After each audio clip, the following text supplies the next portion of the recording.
Operational audit, okay. और बोल दीजिए।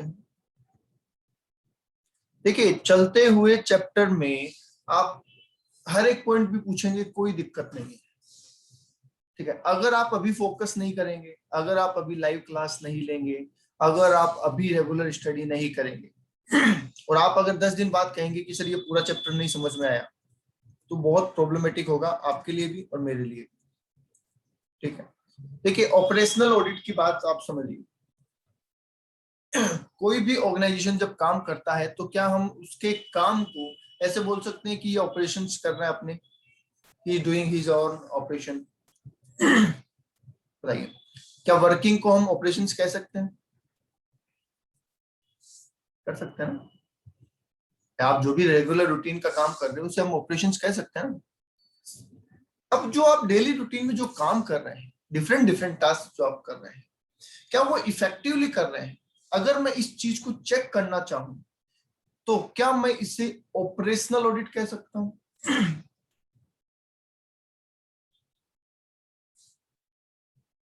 हाँ, समझ गए।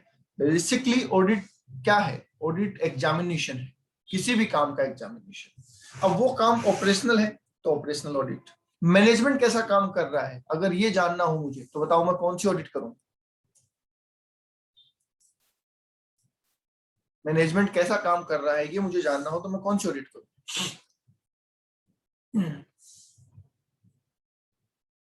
Management audit. उसके लिए क्या करते हैं? मैनेजमेंट ऑडिट करते हैं।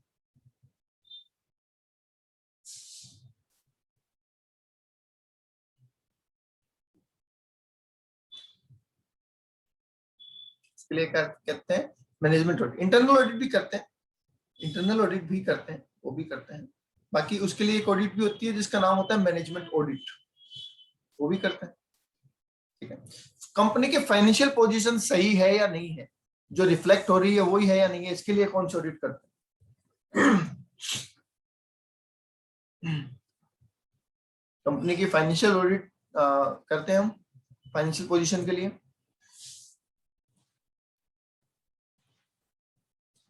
यस। कंपनी की कॉस्ट जो कंपनी ने बताई है कि मैन्युफैक्चरिंग कॉस्ट इतनी आ रही है, उस कॉस्ट को वेरीफाई करने के लिए कौन सी ऑडिट करते हैं? Cost audit. समझ पा रहे हैं? तो आप ये मतलब रटते मत, आप ये समझिए। एक ऑर्गेनाइजेशन में बहुत सारे काम होते हैं, ऑपरेशंस होते हैं, मैनेजमेंट होता है, एडमिनिस्ट्रेशन होता है, फाइनेंशियल वर्क होता है, कॉस्टिंग वर्क होता है, कंप्लाइंस होते हैं, राइट। उसकी बैलेंस शीट बनती है, उसका P&L बनता है, उसकी इनकम होती है, उसके एक्सपेंसेस होते हैं। समझ गए? अब आप इसमें से किसी भी चीज की ट्रुथनेस जानना चाहते हैं तो आप उसकी चेकिंग करवाएंगे। अब चेकिंग करवाएंगे तो देखिए, फाइनेंस को चेक किया तो फाइनेंशियल ऑडिट, कॉस्ट को चेक किया तो कॉस्ट ऑडिट, कंप्लायंस को चेक किया तो सेक्रेटरियल ऑडिट, ऑपरेशंस को चेक किया तो ऑपरेशनल ऑडिट, मैनेजमेंट को चेक किया तो मैनेजमेंट ऑडिट, एडमिनिस्ट्रेशन को चेक किया तो एडमिनिस्ट्रेशन ऑडिट, ठीक है। बैलेंस शीट को चेक किया तो बैलेंस शीट ऑडिट, एक्सपेंसेस को चेक किया तो एक्सपेंसेस ऑडिट, और इनकम को चेक किया तो इनकम ऑडिट। बोलो, आर्य नाम से ही समझ जाओगे आप। अगर आपने बोलते ना नस नब्ज पकड़ ली तो काम हो जाएगा। सर ऑपरेशनल ऑडिट भी करवानी, क्या लिखा था ऊपर चला गया, करवानी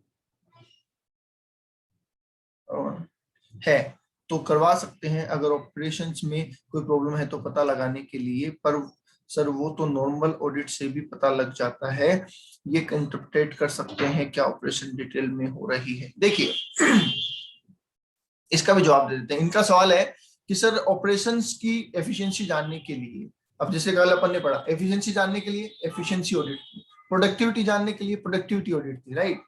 अब सुनिए, इनका कहना सर ये है कि सर ऑपरेशनल ऑडिट अलग से करवाने की जरूरत है क्या? हम जो फाइनेंशियल ऑडिट कराते हैं उसमें भी तो ऑपरेशंस की जानकारी मिल जाती है।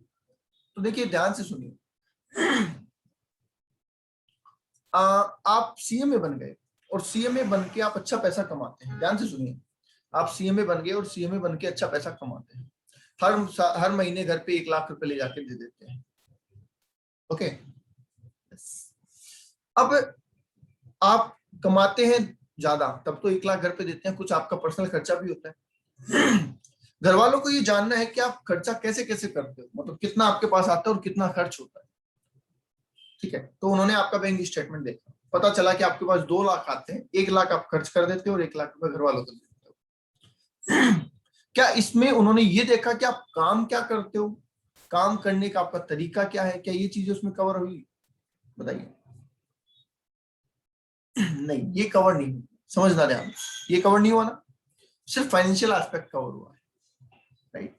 तो जो फाइनेंशियल ऑडिट होती है उसमें ये नहीं देखा जाएगा कि आपकी मशीनें इफेक्टिवली काम कर रही है, क्या आपका डिपार्टमेंट इफेक्टिवली काम कर रहा है, नहीं, वो बोलेंगे भैया खर्चा हुआ है, हाँ हुआ है, बिल है, अच्छा ठीक है, खर्चा हुआ है, यस हुआ है, सैंक्शन हो रखा है, अथॉरिटी से हुआ है, आप कहोगे यस, बोले ठीक है, बस उसका काम इतना ही है।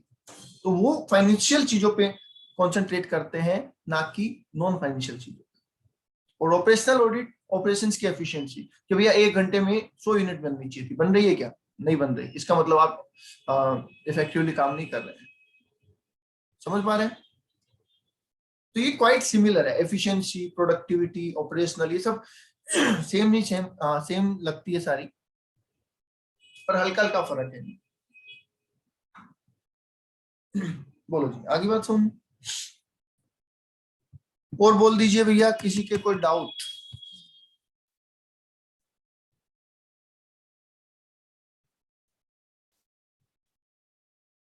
नहीं है? देखिए, हॉस्पिटल में कोई एडमिट होता है, ध्यान से सुनना, हॉस्पिटल में कोई बंदा एडमिट होता है, उसका किसी चीज का ऑपरेशन होना होता है। अब ऑपरेशन होते टाइम पे वो ये कहता है कि सर मेरे इस ऑपरेशन वाली बीमारी के अलावा भी कोई छोटी सी प्रॉब्लम है, क्या डॉक्टर उसका भी ट्रीटमेंट कर देगा वहां पे?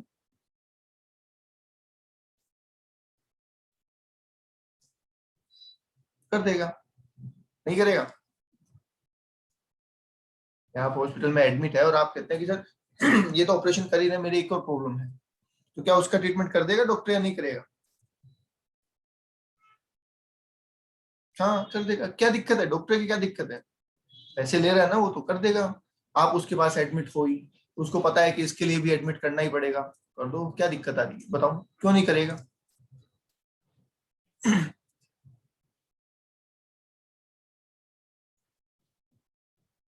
ठीक है। अब ऑपरेशन करने के बाद जब ऑपरेशन थिएटर से बाहर लाते हैं, और बाहर लाने के बाद आपको पूछते हैं कैसा महसूस हो रहा है, कहीं पे कोई दर्द हो रहा है, पूछते हैं क्या? क्या लगता है आपको? पूछते हैं आपको कैसा महसूस हो रहा है, कहीं कोई दर्द वर्द तो नहीं है, ठीक है, कोई बेचैनी या ऐसा कुछ है क्या, पूछते हैं क्या? हाँ सर पूछते हैं, डेफिनेटली पूछते हैं। अब आपने कहा कि सर मेरे तो बेचैनी हो रही है, मतलब टेंशन हो रही है थोड़ी सी, तो हो सकता है उसके लिए कोई मेडिसिन देंगे, हो सकता है ऐसे बोलेंगे कि भैया नहीं, टेंशन लेने की जरूरत नहीं है, सब ठीक है, हमने देख लिया है, राइट। तो मतलब एट द मोमेंट आपकी जो रिएक्शंस होंगे या फिर आपकी जो भी प्रॉब्लम्स होगी, क्या उनका सॉल्यूशन कर देंगे वो? पोस्ट ऑपरेशन जो भी प्रॉब्लम होगी, क्या सॉल्यूशन कर देंगे डॉक्टर साहब? हाँ सर कर देंगे। ठीक। अब आपको पूछा गया है प्रॉब्लम, अब नहीं सर ठीक है, कोई दर्द वर्द, आप कहें नहीं सर बिल्कुल ठीक है, ठीक है, आप घर चले गए, बोले डिस्चार्ज कर दें, बोला हाँ सर कर दो, कोई दिक्कत तो नहीं है? नहीं है। यूरिन आ रहा है, ठीक है, खाना भा रहा है, सब कुछ हो रहा है, यस सर, डिस्चार्ज कर दिया, घर चले गए, ठीक है। अब घर पहुंचने के बाद है ना, घर पहुंच गए, 2-3 दिन हो गए, 5 दिन हो गए, फिर आप कहते हो कि सर मेरे है ना पेन हो रहा है, सर में पेन हो रहा है, पैर में पेन हो रहा है, कहीं पे भी पेन हो रहा है, राइट, और सर मुझे तो इसका ट्रीटमेंट बताओ। अब डॉक्टर क्या बोलेगा भाई? भाई आप तो, तुम या तो आओ, आके मिलो, ठीक है, और आके जब मेरा अपॉइंटमेंट मिलेगा तभी मिल पाऊंगा अब तो मैं। बोले सर मेरे तो उसी दिन से हो रहा है जिस दिन मैं बीमार एडमिट था। तो डॉक्टर बोलेगा बताया क्यों नहीं? बोलो, बोलेगा नहीं बोलेगा? तो उस दिन आपने बोला ही नहीं, हमने तो पूछा था, आपने बोला ही नहीं। अब तो आपको वेट करना पड़ेगा ना, या तो वेट करना पड़ेगा या फिर आपको मेहनत करनी पड़ेगी, वापस आना पड़ेगा। स्ट्रक्चर पे लिटा के ले गए थे आपको घर, अब आपको स्ट्रक्चर पे वापस आना पड़ेगा। उस दिन बोल देते तो तुरंत इलाज हो जाता, आना जाना नहीं पड़ता। समझ रहे? सेम पोजीशन में आप लोगों के लिए बोल रहा हूं कि अगर प्रॉब्लम है, अभी पढ़ लोगे, अभी पकड़ में आ जाएगी, अभी पूछ लोगे। अगर नहीं पूछोगे, नहीं पढ़ोगे, अभी प्रॉब्लम समझ में नहीं आएगी, अभी तो प्रॉब्लम ही नहीं आएगी, ऐसे लगेगा नहीं ठीक है, आपने पढ़ाई नहीं तो ठीक है, और फिर 10 दिन बाद बोलोगे ना तो फिर प्रॉब्लम आ जाएगी, समझ गए? तो डोंट टेक इट लाइटली बेटा।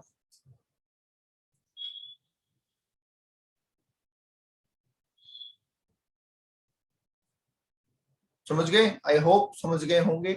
चलिए आ जाइए। कॉन्टिन्यूअस ऑडिट, जैसा कि नाम से स्पष्ट है, कॉन्टिन्यूअस ऑडिट। देखिए कॉन्टिन्यूअस ऑडिट है क्या, और ये एग्जाम में आ सकती है, इसको याद रखना।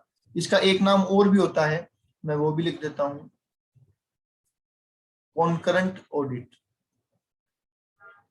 ठीक है, इसका दूसरा नाम क्या है? Concurrent audit. ठीक है, क्या है सर कॉन्करेंट ऑडिट या ये ऑडिट? सुनिए, देखिए एक बड़ी ऑर्गेनाइजेशन है, छोटी मोटी है तब तो ठीक है, एक बहुत बड़ी ऑर्गेनाइजेशन है, और इस ऑर्गेनाइजेशन में लाखों ट्रांजैक्शन है, लैक्स ऑफ ट्रांजैक्शन। जैसे मान लीजिए बिग बाजार है, ध्यान से समझिए आप, बिग बाजार है, सबने सुना होगा नाम या गए भी होंगे। एक दिन के हजारों ट्रांजैक्शन होते हैं क्या?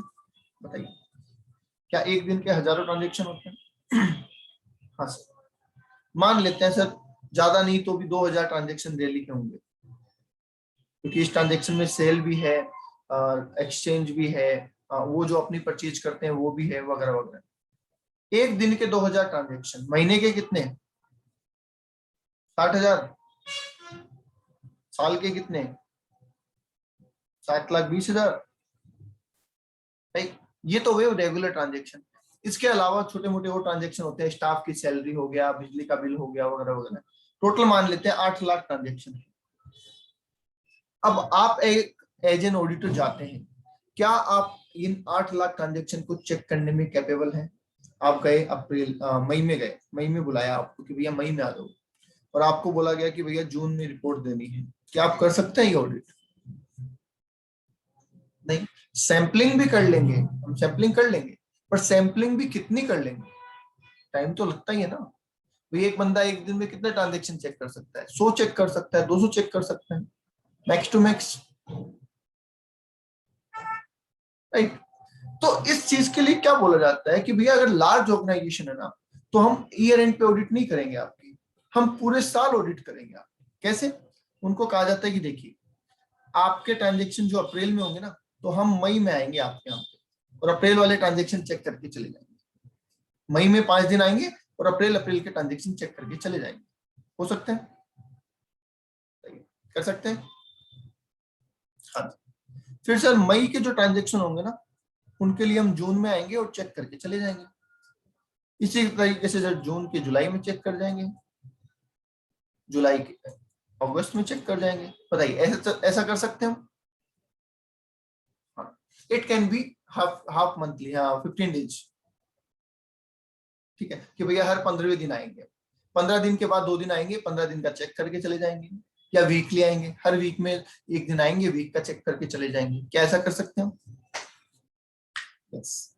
अब ऐसा अगर हम करेंगे तो होगा क्या कि मार्च का महीना जब आएगा ना, तब तक हम ऑलमोस्ट फरवरी तक की चीजें चेक कर चुके होंगे। बोलो हाँ या ना? हाँ, तो अब हमारे पास एक तो मार्च के ट्रांजेक्शन बचेंगे, और जो एक्स्ट्रा ऑर्डिनरी ट्रांजेक्शन होता है ना, जो ईयर एंडिंग पे ज्यादा ट्रांजेक्शन होते हैं, वो वाले बचेंगे। बताइए क्या इतना ही बचेगा मेरे पास टोटल चेकिंग करने का? यस, और ये मैं कर सकता हूँ 1 से 2 महीने के अंदर पूरा, मतलब मई जून में पूरा कर सकता हूँ ना अभी इसको। यस, तो इसका मतलब सर कि जो लार्ज ऑर्गेनाइजेशन होते हैं उनमें ऑडिट पूरे साल चलती रहती है, थ्रू आउट द ईयर चलती रहती है। That is called continuous audit और कॉन्करेंट ऑडिट। बोलो जी, आ गई बात समझ में? इसको कहते हैं कॉन्टिन्यूस और कॉन्करेंट ऑडिट।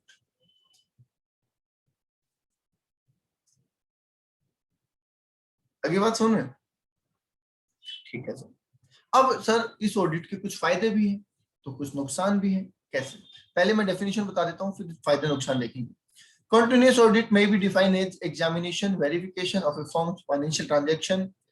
फाइनेंशियल ऑडिट ही है, हाँ फाइनेंशियल ऑडिट ही है, उसको करने का तरीका। देखिए फाइनेंशियल ऑडिट अगर मैं ईयर एंड पे कर दूं तो मैं उसे फाइनल ऑडिट बोल सकता हूँ, ठीक है। अगर मैं उसको पूरे साल चलाऊं तो मैं उसे कॉन्टिन्यूस ऑडिट बोल सकता हूँ, ठीक है।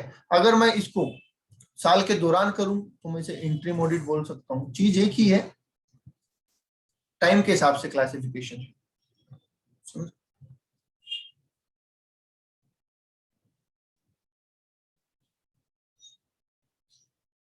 समझ गए? जब तक आप 10-12 साल के थे, आप क्या थे? अब बच्चे थे, ठीक है। अब आप क्या हैं? अब आप युवा हैं, और बाद में क्या हो जाएंगे? बूढ़े हो जाएंगे।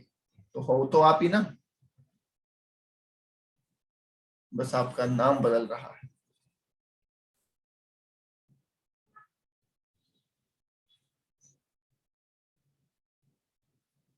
अक्षिता, अक्षिता है क्या क्लास में?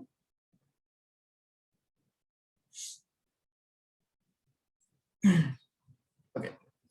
तो सर क्या कह रहे हैं, continuous audit is defined as examination and verification of one financial transaction and their supporting document continuously, ये काम की बात है, continuously throughout the year, पूरे साल चलती रहेगी, चलती रहेगी।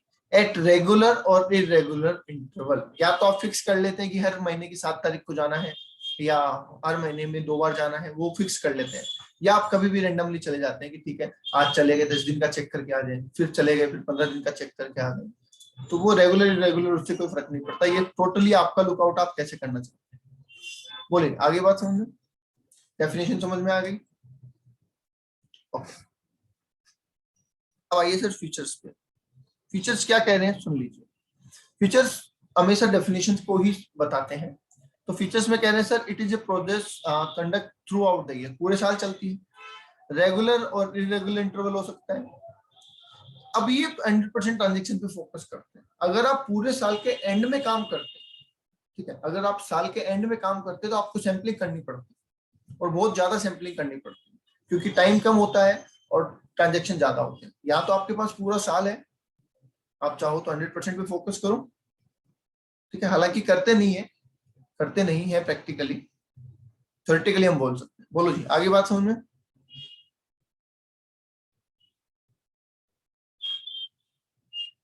yes. आगे बोलने से टेक्नोलॉजी जरूरी है इस काम के लिए। अब देखो इसमें कई ड्रॉबैक है, अभी मैं बताऊंगा आपको, इसमें बहुत सी कमियां हैं। कल को आपके जाने के बाद, जैसे आपने अप्रैल चेक कर लिया, अब एम्प्लॉइज को पता है कि अप्रैल तो चेक हो गया, अब तो मई चेक होगा, और उन्होंने बैक डेट में कोई गड़बड़ कर दी तो बोलिए पॉसिबिलिटी है या नहीं?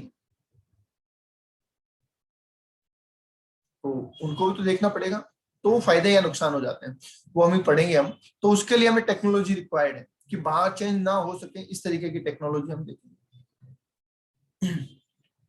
ठीक है। और साथ ही साथ 100% ट्रांजेक्शन चेक कर सके, इसके लिए भी टेक्नोलॉजी का इस्तेमाल किया जाता है, पता है? ओके।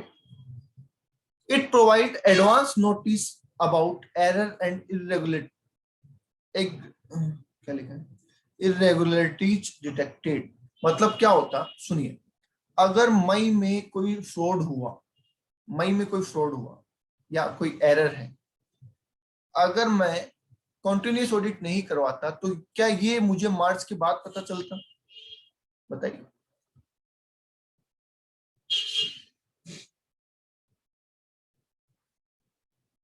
मार्च के बाद पता चलता ना, तो बहुत देर हो जाती। पर अगर मैं कॉन्टिन्यूस ऑडिट करवा रहा हूं तो मई का फ्रॉड मुझे ऑलमोस्ट जून में पता चल जाएगा, राइट? तो जल्दी पकड़ में आ जाता है।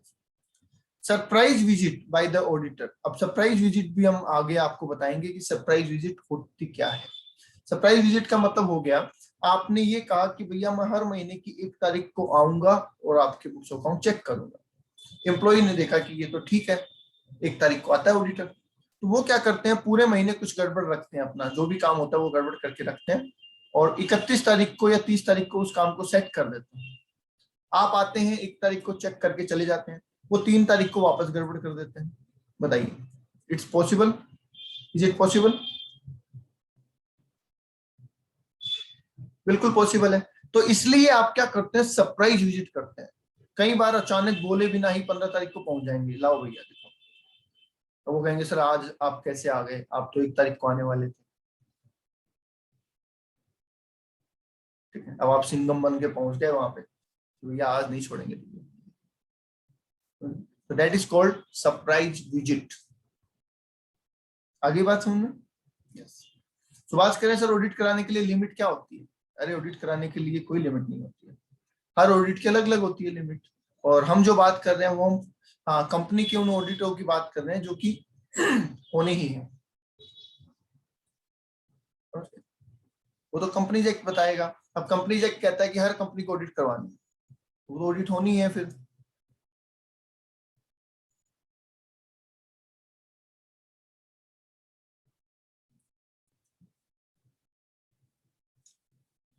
नहीं, टर्नओवर लिमिट इसके लिए नहीं है, इसके लिए नहीं है, फाइनेंशियल ऑडिट के लिए नहीं है, वो बाकी ऑडिट के लिए है।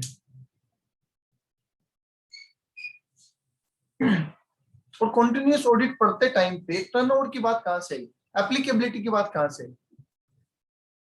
जब अपन ये पढ़ रहे हो कि ऑडिट करवानी है या नहीं करवानी है, किसको करवानी है, कौन करेगा, वहां तो समझ में आती है। हम पढ़ रहे हैं कंटिन्यूअस ऑडिट क्या होती है, और आप पूछ रहे हो कि सर ऑडिट करवाने के लिए टर्नओवर कितना होना चाहिए। अरे इधर ध्यान दे लो। चलो आगे बोला sir necessity of continuous audit. Continuous audit की जरूरत क्या है? Internal control are inadequate. अगर हमने जो इंटरनल कंट्रोल लगा रखे हैं वो इनएडुकेट है। नंबर ऑफ ट्रांजेक्शन बहुत ज्यादा है, लार्ज नंबर ऑफ ट्रांजेक्शन, जैसे अभी मैंने आपको बताया था।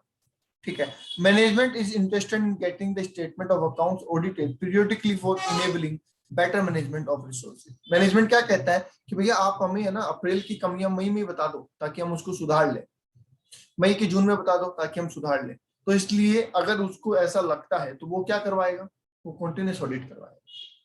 आई बात समझ में? भाई आप कंटिन्यूस ऑडिट क्यों करवाओगे? जब एक तो आपके ट्रांजेक्शन ज्यादा है तो आप कंटिन्यूस ऑडिट करवाओगे, दूसरा आपको लगता है कि आपके कंट्रोल जो लगाए वो इतने एफिशिएंटली काम नहीं करते तो आप कंटिन्यूस ऑडिट करवाओगे, और तीसरा आपको लगता है कि हम अपने आप में सुधार करना चाहते हैं तो आप कंटिन्यूस ऑडिट करवाओगे। समझ गए?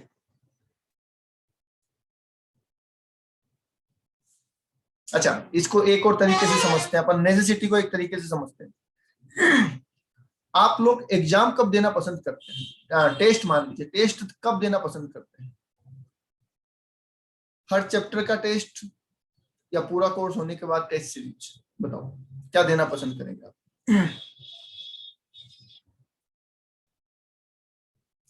भाई टेस्ट तो टेस्ट ही है, अब वो चाहे हर चैप्टर के बाद दो, और चाहे वो सर जब वो चैप्टर अच्छे से क्लियर होगा, और वो कब होगा? वो कब होगा भाई अच्छे से क्लियर?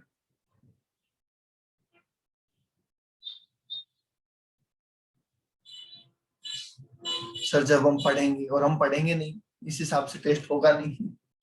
ये तो ये बोल रहे हैं जैसे वो एक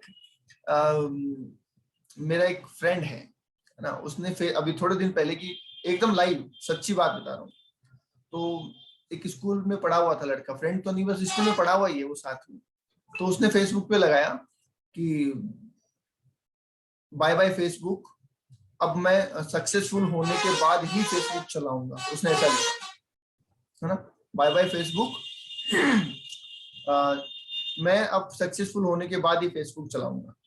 तो दूसरे एक दोस्त ने कमेंट कर दिया नीचे, क्या इसका मतलब तू जिंदगी में कभी नहीं चलाएगा?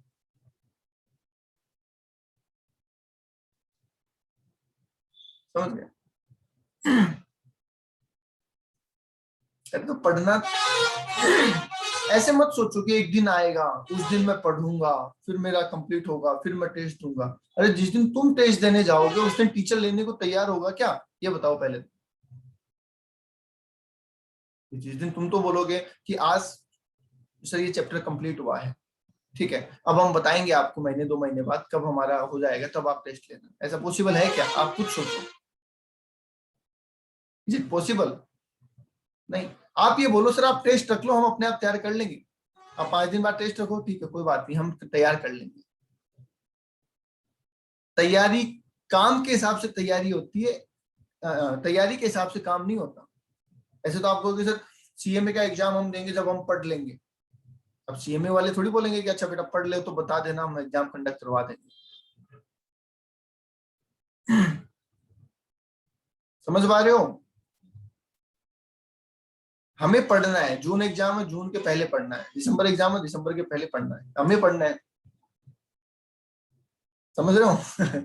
ऐसा मत बोलो कि सर जब हम पढ़ लेंगे अच्छे से। समझ? अच्छा ठीक है। अच्छा, जिसको ये लगता है कि कोर्स, अब मैं बात सुनना, मैं आप उसको भटक गए, आप जो मैंने आपको क्वेश्चन सिंपल सा पूछा था, आप चैप्टर वाइज देना चाहेंगे या पूरे यूनिट वाइज, पूरा कोर्स वाइज देना चाहेंगे? आप बीच में अलग ही जगह चले गए। बोलो, चैप्टर वाइज या पूरे कोर्स वाइज?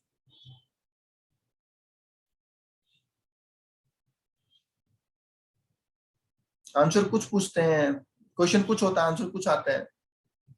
चैप्टर वाइज देना चाहेंगे। अब क्यों आप चैप्टर वाइज देना चाहेंगे, सोचिए। क्योंकि आपको लगता है सिलेबस ज्यादा है, ठीक है। क्योंकि आप चाहते हैं कि मैं तुरंत सुधार कर लूं अपने अंदर, अगर कुछ कमी लगे तो उसको मैं सुधार लूं, साथ साथ में तैयारी कर लूं। बोलो हाँ या ना? क्योंकि आपको लगता है कि मेरी प्लानिंग कई बार गड़बड़ हो जाती है, मैं सोच रहा हूँ मुझे आता है पर मुझे नहीं आता। राइट? सेम चीज कंटिन्यूस ऑडिट की बात है। ये अपने आप को तुरंत चेक करवा रहे हैं, क्यों? इनको लगता है कि मेरी प्लानिंग या मेरे कंट्रोल गड़बड़ हो सकते हैं, सिलेबस बहुत लंबा है, मतलब कि ट्रांजेक्शन बहुत ज्यादा है, हम हमारे अंदर इंप्रूवमेंट करना चाहते हैं, बेटर स्टडी करना चाहते हैं। हाँ। That's it. आगे बात समझ में? तो वही कंटिन्यू। अच्छा, यही टेस्ट अगर हम बाद में देंगे तो वो एनुअल टेस्ट बन जाएगा, अगर यही टेस्ट पूरा कोर्स होने के बाद देंगे तो वो एनुअल टेस्ट बन जाएगा। तो सेम चीज यहाँ है, ऑडिट आप पूरे साल के बाद करवाओगे तो वो एनुअल ऑडिट बन जाएगी, और अगर आप ऑडिट ड्यूरिंग द ईयर चलाते रहोगे तो वो कंटिन्यूस ऑडिट बन जाएगी। बोलो, आगे बात समझ में?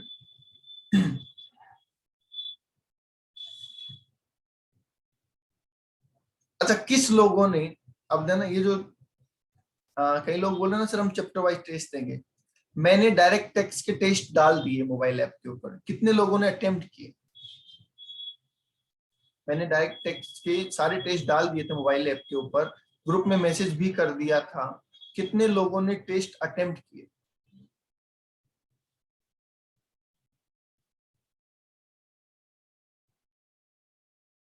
बोलो, कितने लोगों ने टेस्ट दिया? मैंने डायरेक्ट टेक्स्ट के टेस्ट डाल के मैसेज कर दिया था ग्रुप में कि भैया टेस्ट अपलोडेड है, आप दे सकते हैं। दिया किसी ने?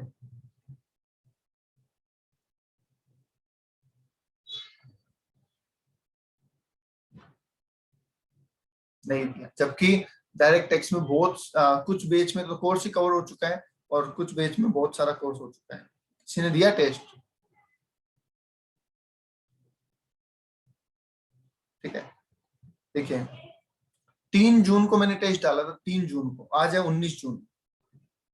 ठीक है, अभी जो क्लास ले रहे हो उनमें से आई थिंक 2 लोगों ने दिया है, नवीन ने और प्रेरणा ने, इसके अलावा किसी ने नहीं दिया।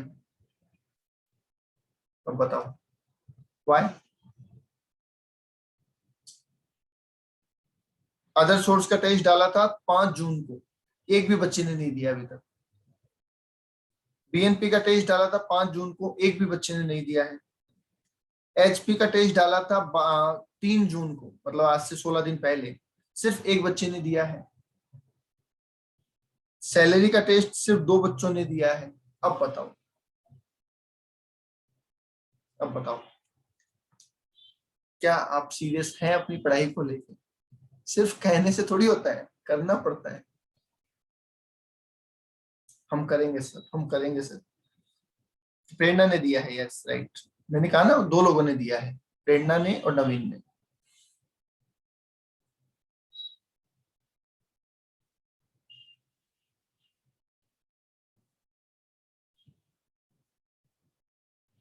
बताओ भाई, आपके सामने ये तो, अब आप बोलते चैप्टर वाइज टेस्ट देंगे, कब दोगे?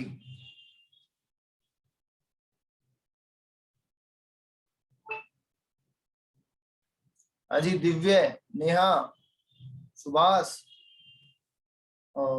अभिनव, चिराग, चलो फर्स्ट ग्रुप वालों की बात करते हैं, प्राची, प्रियंका, राघव, क्या हुआ?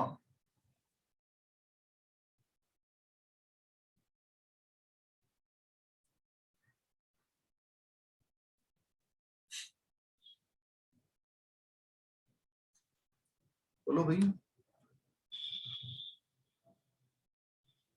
चलो कोई ना, नहीं देना, नहीं करना, पर बोलने से कुछ नहीं होगा, करने से ही होगा, ये बात ध्यान रखना। आइए सर, एडवांटेज, फायदे क्या है? फायदे, जल्द कंटिन्यूस ऑडिट कराने के क्या फायदे हैं सर? वैसे ही टेस्ट देने के क्या फायदे हैं वो भी आप देख सकते हैं। अर्ली लोकेशन ऑफ एरर, गलतियां जल्दी पता चल जाती है। ठीक है, अगर आप पता लगाना चाहें तो गलती जल्दी पकड़ में आ जाती है। क्विक रेक्टिफिकेशन, गलतियों को जल्दी सुधारा जा सकता है। Continuous guidance to the client, client को राय दे सकते हैं, जैसे कि आप अगर टेस्ट देंगे तो हम आपको राय दे सकते हैं कि आपने ये गड़बड़ की है, इसको सुधारो। Finalisation of accounts completion in time, आप ये बोल सकते हैं, मैनेजमेंट क्या बोल सकता है कि हम टाइम पे हमारे बुक्स अकाउंट फाइनल कर देंगे, हमारे फाइनेंशियल स्टेटमेंट तैयार कर देंगे। वैसे ही आप टेस्ट टाइम पे दोगे तो आप अपना सिलेबस तैयार करके रख सकते हो कि सर मैंने पढ़ लिया है, अब मुझे कोई दिक्कत नहीं है। समझ गए?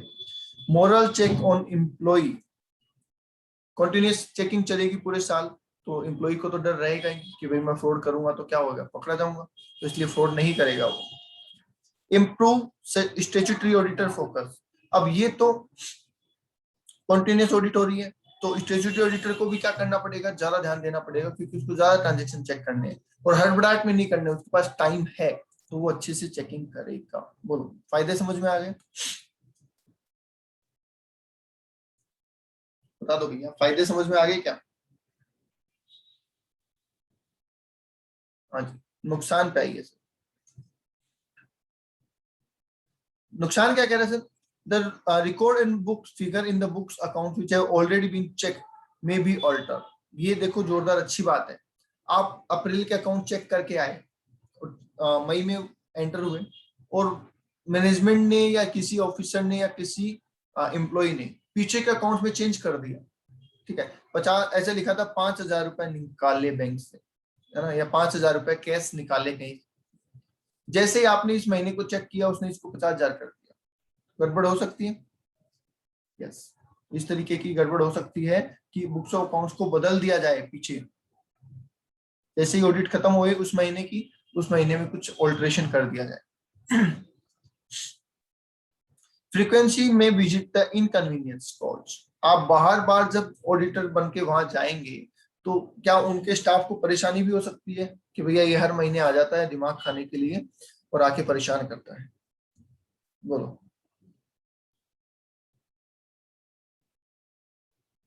क्या एम्प्लॉय पे एक अननेसेसरी बर्डन हो सकता है कि भाई ये तो हर महीने आके परेशान करने लगता है, ऐसे काम कैसे करे? अब वो बीच में आके कहता है कि ये फाइल दो, वो फाइल दो, अरे कहाँ से देंगे? ठीक है। The client may suffer due to the clash of duty between his staff and staff, the auditor clash of work, मतलब वही बात हो गई। क्या आप एम्प्लॉय को जाके कहेंगे कि भैया ये फाइल लाओ, वो बिल लाओ, अब वो अपना काम करेगा या आपको डॉक्यूमेंट्स प्रोवाइड करेगा? बताइए।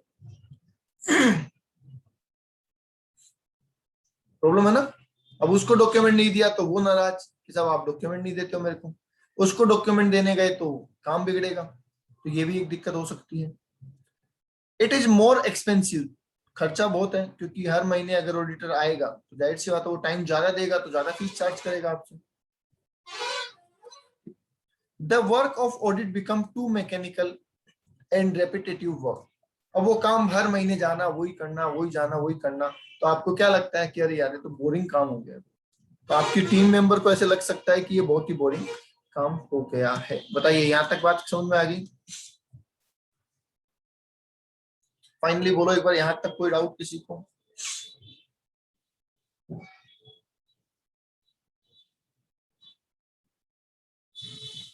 बोलो भाई, यहां तक कोई डाउट है क्या किसी को?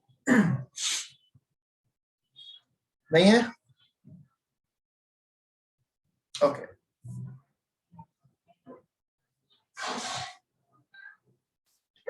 नेक्स्ट है सर इंफॉर्मेशन सिस्टम ऑडिट।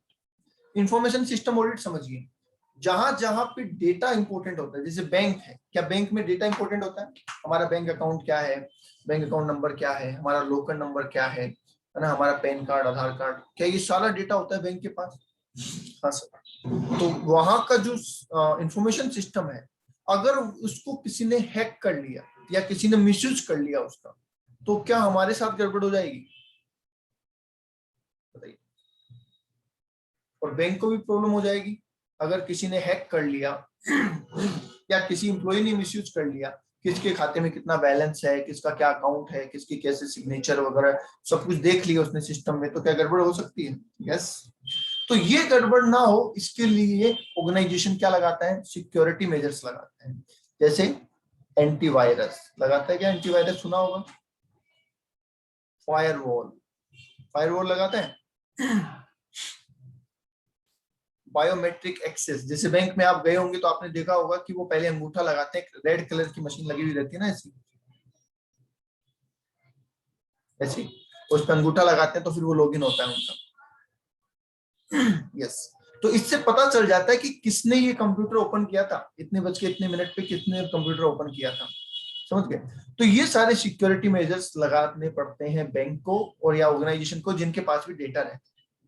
अब सवाल ये है कि आपने सिक्योरिटी मेजर्स तो लगा दिए, आपने कंट्रोल तो लगा दिए, पर ये कंट्रोल वाकई में काम कर रहे हैं या नहीं कर रहे हैं? क्या इनको चेक करना पड़ेगा?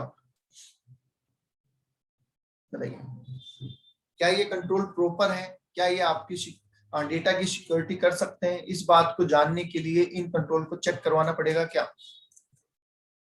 यस। उसे क्या कहते हैं? Information system audit, that's it. उसे क्या कहते हैं? Information system audit. तो देखिए क्या है, this is an organizational function that evaluate asset safeguarding, data integrity, system effectiveness and system efficiency in computer based information system। तो आपका जो डेटाबेस है वो कितना सिक्योर है, उसमें जो डेटा है वो किस तरीके से मैनेजेबल है, मैनेज किया गया है, उन सब की जानकारी लेना, उस सब का इवेल्युएशन करना, ये हमारा क्या हो जाता है? Information system audit. बोलो, बात समझ में आती है?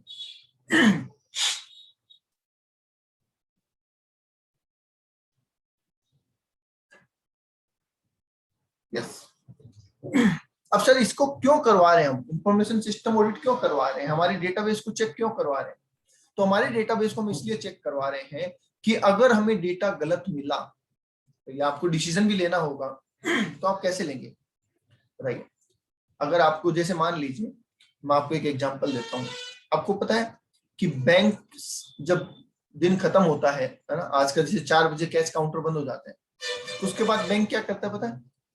जितना उसके पास कैश बैलेंस होता है ना, उसमें से एक पर्टिकुलर अमाउंट तो वो रख लेता है अपने पास, जिसको बोलते हैं रिटेंशन लिमिट। रिटेंशन लिमिट, जैसे मान लीजिए इसके पास 32 लाख रुपए जमा हुए, इसकी लिमिट है 15 लाख, तो ये 15 लाख तो अपने पास रख लेगा कैश, और बाकी 17 लाख रुपए भेज देगा दूसरे बैंक में या फिर आरबीआई में या एसबीआई में, जहां पे भी इनका अकाउंट होता है। एक बैंक का दूसरे बैंक में अकाउंट होता है, तो ये क्या करेंगे? अपना जो एक्सेस अमाउंट है वो भेज देंगे अपने दूसरे ब्रांच के अंदर, दूसरे बैंक के अंदर। बोलो, आई बात समझ में? ये एक डिसीजन मेकिंग प्रोसेस है। अब मान लीजिए इनके डेटा से कहीं छेड़छाड़ हो गई, इनके पास पैसे 22 लाख ही है पर इनको दिखा रहा है 32 लाख, इन्होंने 17 लाख भेज दिए, तो क्या अगले दिन इनके पास 5 लाख ही बचे और इनका काम अटक सकता है?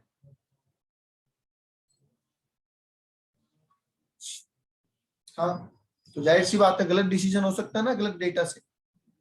तो इसलिए ये ऑडिट बार बार करवानी पड़ती है ताकि हमें ये इंश्योर होते रहे कि हमारा डेटा सही है। Next one is the possibility of computer abuse if computer system is not control. अगर आपने एंटीवायरस नहीं लगाया, आपने बायोमेट्रिक सिस्टम नहीं लगाया, और कोई भी बंदा गया, उसने एक्सेस किया और फंड ट्रांसफर कर दिया। आप फंड ट्रांसफर कर सकते हैं ना? बोलिए, बैंक वाले फंड ट्रांसफर कर सकते हैं ना एक अकाउंट से दूसरे अकाउंट के अंदर?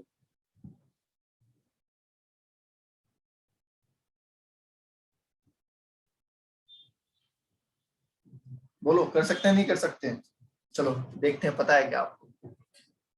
बैंक अकाउंट वाले, हाँ बैंक वाले एक अकाउंट से पैसा उठा के दूसरे अकाउंट में डाल सकते हैं क्या? क्या उसके लिए उन्हें कोई ओटीपी या कुछ चाहिए होगा?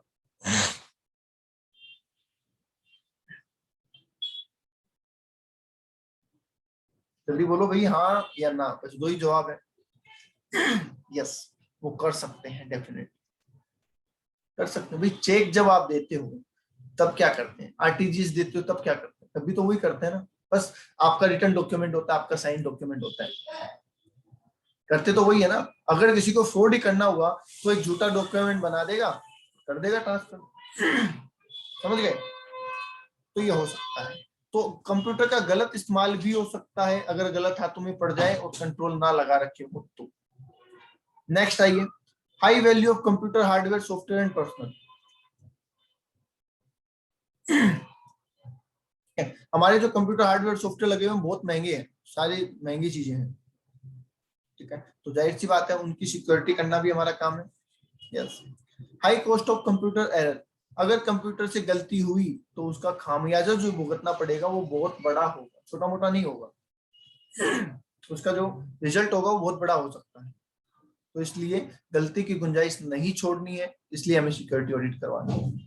Last one is need to maintain privacy of individual person. Privacy maintain करना जरूरी है ना, कहीं पता चल जाए बोले आपके अकाउंट में 220 रुपए पड़े हैं, अब वो पूरे शहर में बात हो गई, आप बोलते हो सबको मैं करोड़पति हूँ, मेरा बहुत बड़ा बैंक बैलेंस है, और वहां से खबर आती है कि आपके अकाउंट में 220 रुपए का ही बैलेंस है, तो बताइए मानहानि हो सकती है आपकी, रेपुटेशन लॉस हो सकता है क्या?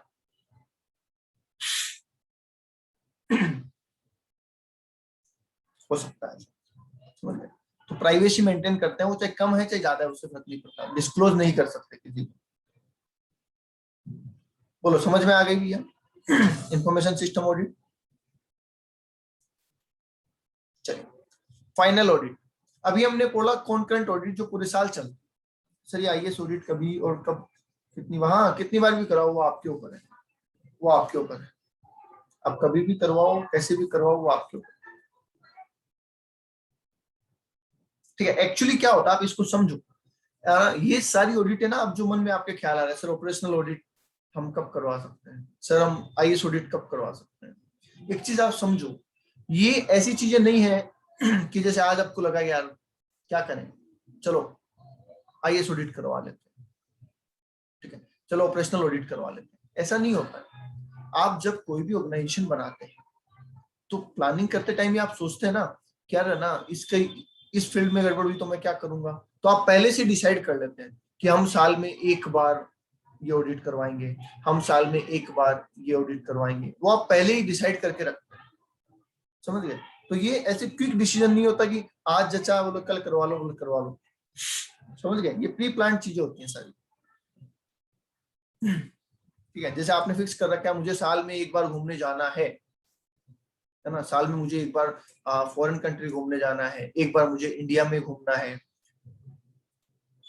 समझ गए। तो उस तरीके से ये फिक्स होता है कि ये काम आपको करना है, कितनी बार करना है, वो सब चीजें पहले से आप डिसाइडेड रखती है ऑर्गेनाइजेशन और उस हिसाब से ही करती है। ओके चल sir, final audit, final audit का मतलब सर ईयर एंड होने के बाद जो ऑडिट होती है वो फाइनल ऑडिट है, दैट्स इट। जब बुक्स ऑफ अकाउंट्स क्लोज हो जाते हैं उसके बाद जो ऑडिट होती है वो क्या होती है, फाइनल ऑडिट।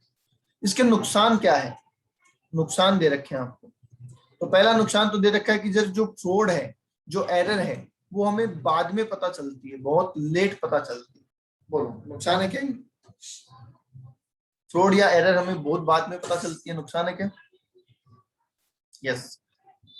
जब ऑडिट लेट होगी तो फाइनेंशियल स्टेटमेंट लेट फाइनलाइज होंगे और वो शेयर होल्डर को लेट दिए जाएंगे। अगर ऑडिट पहले ही करवा लोगे तो फाइनेंशियल स्टेटमेंट आप शेयर होल्डर के सामने जल्दी रख सकते हैं, समझ गए।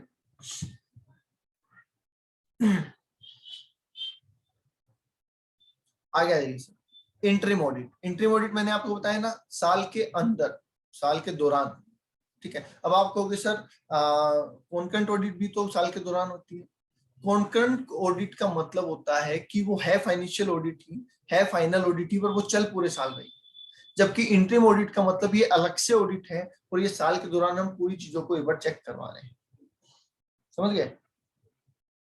तो the audit is an sorry this audit is an audit conducted between two annual audit, दो एनुअल ऑडिट के बीच में आपको लगता है कि एक बार ऑडिट और हमें करवानी है तो आप करवा सकते हैं, पर उसे नाम क्या दिया जाएगा, इंटरिम ऑडिट नाम दिया जाएगा। जैसे डिविडेंड में आपने सुना है क्या, इंटरिम डिविडेंड आपको याद होगा, बताओ पढ़ा है क्या? इंटरिम डिविडेंड सुना है क्या? एफएम में पढ़ा होगा आपने शायद। एक फाइनल डिविडेंड होता है, एक इंटरिम डिविडेंड होता है। तो फाइनल का मतलब तो जो ईयर एंडेड के बाद दिया जाता है, और इंटरिम का मतलब बीच में अगर कंपनी को लगता है कि हमें शेयर होल्डर को कुछ और देना, दे सकते हैं ना। तो बस सेम वैसे ही है। दो फाइनल ऑडिट के बीच में अगर आपको एक और ऑडिट करवाने का मन हो तो आप करवा सकते हैं, उसको नाम दिया जाएगा इंटरिम ऑडिट। ठीक है। ये देखिए, आप स्पेसिफिक पीरियड के लिए करवा सकते हैं। जैसे आपको लगता है कि अप्रैल महीने की करवानी है सिर्फ, तो आप अप्रैल महीने की ही करवा सकते हैं। आपको लगता है नहीं मुझे तो हर 3 महीने से करवानी है, हर 3 महीने से करवा सकते हैं।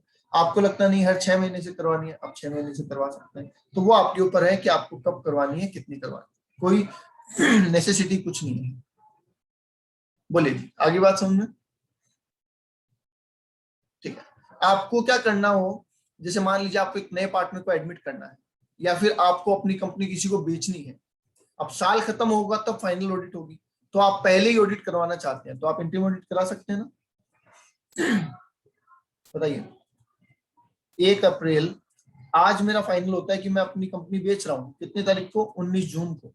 तो मैं यहां से यहां तक की ऑडिट करवाना चाहता हूँ, करवा सकता हूँ? यस। उसको क्या बोलेंगे? Interim audit. बोलो, आगे बात समझ में?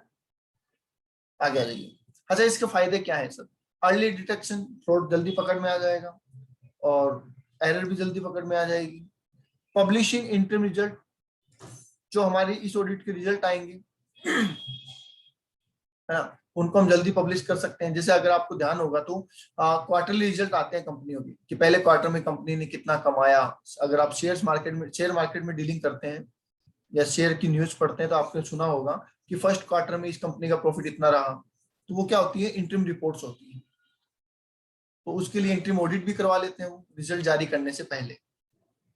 Timely completion of record and final audit, record जल्दी पूरे हो जाएंगे, और जो फाइनल ऑडिट होगी वो भी जल्दी हो जाएगी, क्योंकि पहले से ऑडिट हो चुकी होगी। मोरल चेक ऑन एम्प्लॉय, बता दो बेटा, एक बार यहां तक बोल दो, कोई डाउट है तो।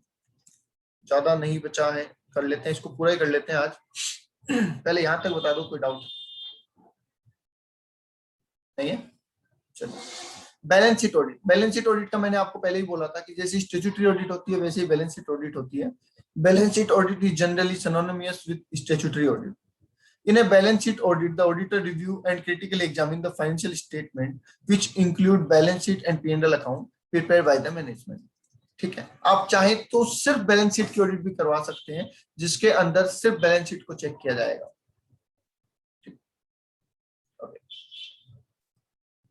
प्रोसीजर कैसे, बैलेंस शीट ऑडिट कैसे होगी भैया? सबसे पहले आप एरिया आइडेंटिफाई करेंगे, where the sampling testing is sufficient. अच्छा, सैंपलिंग का मतलब क्या होता है भाई, बताओ? सैंपलिंग का मतलब होता है कि सर 100 ट्रांजेक्शन मैं पूरे नहीं चेक करूंगा, मैं 100 में से कोई 5 ट्रांजेक्शन उठा के चेक करूंगा, और अगर वो सही है तो मैं ये मान लूंगा ये पूरे 100 सही है। बताओ, ऐसे ही होती है? सैंपलिंग इसी को बोलते हैं क्या?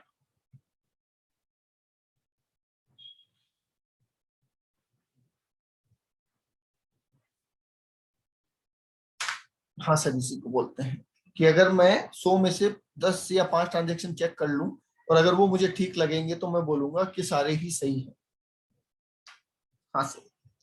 तो वैसे ही समझो कि पहले तो आप ये डिसाइड करोगे कि कौन से एरिया में तो सैंपलिंग हो सकती है और कौन से एरिया में सैंपलिंग नहीं हो सकती।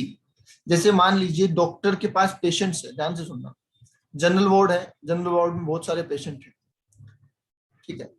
क्या डॉक्टर सैंपलिंग कर सकता है कि मैं इनमें से 3 को चेक कर लेता हूँ, 3 सही हुए तो इसका मतलब सारे सही है? बताइए, कर सकता है क्या? नहीं कर सकता। तो वैसे ही कुछ ट्रांजेक्शन भी हमारे ऐसे होते हैं जिनमें सैंपलिंग प्रोसेस नहीं चल सकता। समझ गए? कुछ ट्रांजेक्शन ऐसे हैं जिनमें सैंपलिंग नहीं हो सकती। तो आपको ये ढूंढना है कि कौन से ट्रांजेक्शन में तो सैंपलिंग हो सकती है और कौन से में नहीं हो सकती। समझ गए? ठीक है। उसके बाद आप 2 प्रोसेस लगाते हैं, एक कंप्लायंस प्रोसेस होता है और एक सब्सटेंसिव प्रोसीजर होता है। कंप्लायंस का मतलब आप बोल सकते हैं जनरल चेकिंग, और सब्सटेंसिव का मतलब आप समझ सकते हैं डिटेल चेकिंग। नेक्स्ट चैप्टर में इसका जिक्र आएगा। हम जो नेक्स्ट चैप्टर पढ़ेंगे उसमें इसको डिटेल में बताया गया है। तो जनरल चेकिंग किस किस में करनी है, उसमें जनरल करिए, जिसमें इन डेप्थ चेकिंग करनी है उसमें इन डेप्थ कीजिए, ठीक है। एनालिटिकल रिव्यू, एनालिटिकल रिव्यू समझते हो आप? रेशियो एनालिसिस, एनालिटिकल रिव्यू का मतलब क्या होता है? Ratio analysis.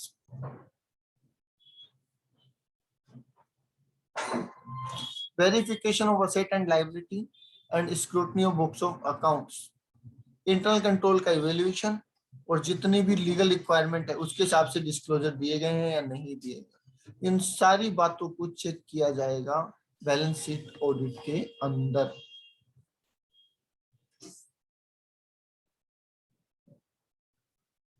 बता दीजिए भाई, कोई डाउट यहाँ तक? चलिए कोई बात नहीं, यहाँ तक कर लेते हैं। नेक्स्ट क्लास का टाइम हो गया आपका, ऑलमोस्ट ये चैप्टर कंप्लीट हो गया है, इतना सा बचा है। या रुक जाओ 2 मिनट, करवा दूं? बोलो, करवा दूं? Yes sir. चलो कर ही लो। अच्छा, फायदे क्या है सर बैलेंस शीट ऑडिट के? फायदे देख लो। नो इंटरप्शन इन अकाउंट डिपार्टमेंट, अकाउंट डिपार्टमेंट को छेड़ने की जरूरत नहीं है। आप जितने भी डॉक्यूमेंट आपके पास अवेलेबल होंगे उनसे आप ऑडिट कर पाएंगे, अलग अलग बार बार में डॉक्यूमेंट मांगने की जरूरत नहीं है। No loose link between the audit is conducted in a continuous flow, which reduce the chances of missing। एक सेकेंड, ओके ठीक है। ये कह रहा है कि सर ये कॉन्टिन्यूस ऑडिट होगी, एक साथ ही होगी, मतलब बैलेंस शीट ऑडिट का मतलब एक साथ ऑडिट। अब जो कॉन्टिन्यूस ऑडिट होती है वो तो पूरे साल चलती है, अप्रैल में, मई में, जून में, जुलाई में। जबकि बैलेंस शीट ऑडिट होती है ईयर एंड के बाद, जैसे मान लीजिए जून में स्टार्ट की, जुलाई में रिपोर्ट दे दी, बस इतनी होती है। तो क्या इसमें अकाउंट डिपार्टमेंट को ज्यादा परेशान करना पड़ेगा? बताइए। नहीं करना पड़ेगा, पर इसमें करना पड़ता है। क्या इसमें ये चांसेस हैं कि बीच में कुछ चेंज कर दिया जाए? बताइए। इस ऑडिट में चांस है कि बीच में एम्प्लॉय कुछ चेंज कर दे? नहीं, क्योंकि आप तो कंटिन्यूअसली काम कर रहे हैं, आप तो डेली काम कर रहे हैं। और इसमें हो सकता है, इसमें आप 1 महीने जाते हैं, फिर नहीं जाते, फिर 1 महीने जाते हैं, समझ गए? तो इसमें पॉसिबल है कि बीच में कोई चीज चेंज कर दी जाए।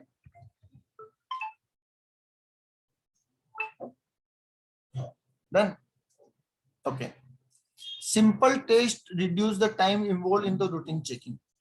रूटीन चेकिंग में जो टाइम लगेगा उसको कम किया जा सकता है, क्योंकि आप सैंपल लगाएंगे, जो होता है ना, आप सैंपलिंग प्रोसेस लगाएंगे, इसलिए आपका टाइम कम हो जाएगा, और ये ऑडिट कॉस्ट इफेक्टिव भी होती है।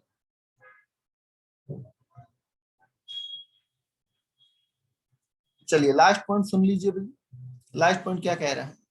कंप्लीट ऑडिट, पार्शियल ऑडिट और डिटेल ऑडिट। कंप्लीट ऑडिट का मतलब क्या है? कि इसमें आपका जो स्कोप है वो लिमिटेड नहीं होता, इसमें सारी चीजें ही कवर होती है, इसमें सारी चीजें ही कवर होती हैं, इसलिए इसको बोलते हैं कंप्लीट ऑडिट। पार्शियल ऑडिट का मतलब आपको सारी चीजें चेक नहीं करनी होती है, ठीक है, आपको किसी न किसी स्पेसिफिक एस्पेक्ट के रिगार्डिंग ही ऑडिट करनी होती है, ठीक है। और डिटेल ऑडिट का मतलब इन डेप्थ एग्जामिनेशन, किसी भी चीज को बहुत ज्यादा डिटेल में आपको चेक करना हो। बता दो एक बार, कल संडे है तो कल इसको पूरा अच्छे से रिवाइज कर लेना, कोई डाउट आए तो मुझे कल ही पूछ लेना, मंडे से नया चैप्टर स्टार्ट करेंगे। और यहाँ तक अभी कोई डाउट है तो बोल दो।